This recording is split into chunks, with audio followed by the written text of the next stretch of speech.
I think there was a lot of limitations in our old collision system. It was very good, but it didn't allow us to do some things that were quite difficult. So a lot of times in FIFA 11, you'd get a situation where maybe two players are running into one another, and because there's a lot of contacts between those two players, with the old system we had to pick one contact, which meant that we'd get a collision animation that did a great job of showing you that there was a collision, something happened, but maybe didn't take into account every little detail.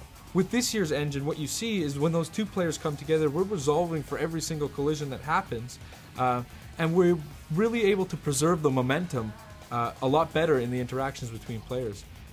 This looks fantastic when you get into the replay camera and you see all of the limbs and the parts bending and contorting as you would expect them to, like you would see on real world TV. But it also translates into the telecam, where you really feel the difference of the game and you really feel that preservation of momentum.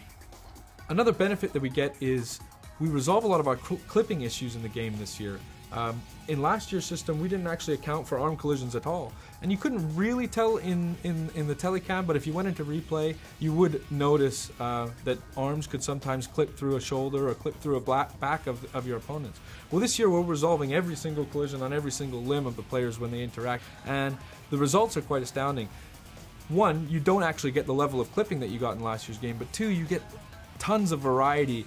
You don't get these robotic animations in jostling and shielding. You get more of a tussle between the players and a fight for possession that feels more realistic, feels like things that you might see on TV. To illustrate the point about the variety we get, I want to talk about contextual dribble turns. And what this is using the left stick, you could beat a player last year by maybe taking just a 45-degree dribble turn. But sometimes when you would do that, maybe you'd knock the ball by him and that player would stick out a leg trying to tackle you or really be in the way of where you're trying to go after the ball has passed him.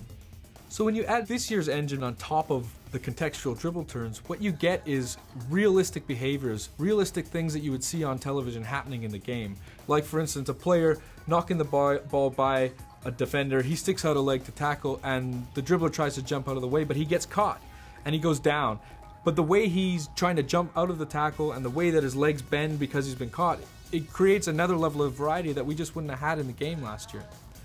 Further to that, what you can see now is sometimes a dribbler will knock the ball by a defender using one of these dribble turns, jump out of the way and gets caught, but just slightly, so he takes a small knock.